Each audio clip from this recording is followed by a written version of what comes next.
welcome to a new video from Helsby Quarry, where we're trying to trace the route of the old tramway. Helsby is located between Chester and Runcorn. By the 1830s, a narrow gauge horse-drawn tramway linked the quarry to the nearby River Mersey. From leaving the quarry, it wound its way downhill, passing under a short tunnel and then following a route down, crossing Robin Hood Lane and Chester Road before joining Lower Robin Hood Lane. Initially crossing the marshes to Ince Pier, it was later redirected to a transfer yard next to the Chester to Warrington railway line. Initially established by John Southern in around 1830, with the tramway following soon after, he sold the quarry to Thomas Brandreth in 1843. Demand for the stone continued to increase, and by 1885 it was under control of William Guest, who leased it to the Helsby and Runcorn Red Sandstone Company in 1889.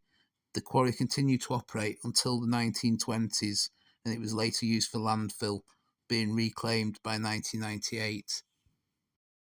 Turned into a public open space by the then Vale Royal Council, the site soon gained recognition as a nature reserve. So we're down in the quarry now. There's a little information board here telling you a little bit about the geology of the area.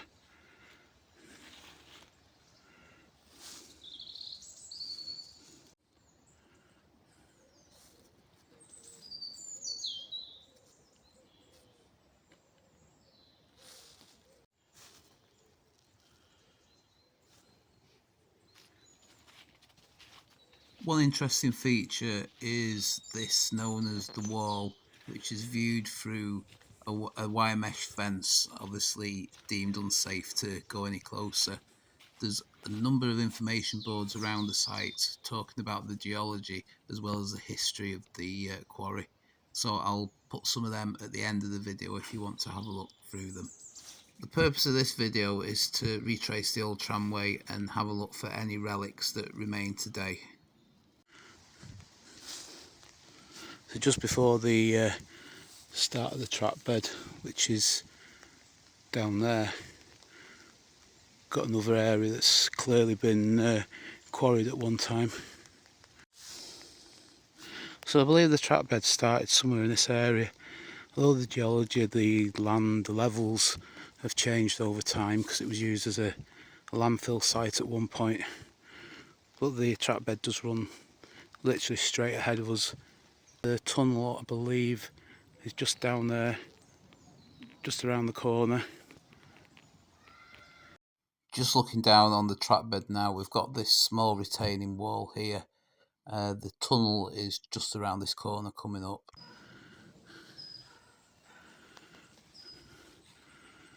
So we've got the tunnel straight ahead of us. Apparently there was some sort of landslip about 2 years ago. Unfortunately the powers that be at Chester Council haven't reopened the tunnel as yet.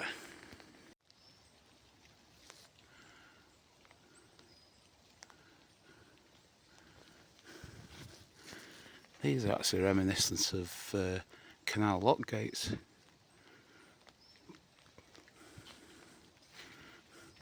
Look like they've been there for an age anyway.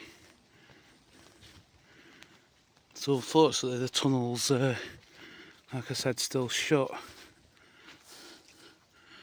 But we can get the gist of it from here. I think the tunnel's about 50 foot long maybe. I can't see daylight, but I think the tunnel does go around a bit of a bend. Go and have a look at the other end. So this is the other end of the tunnel.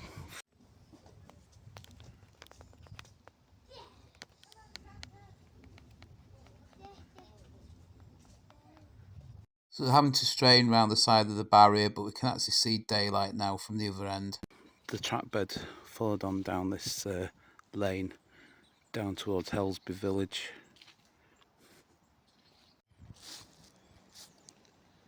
Looking back just towards the tunnel portal.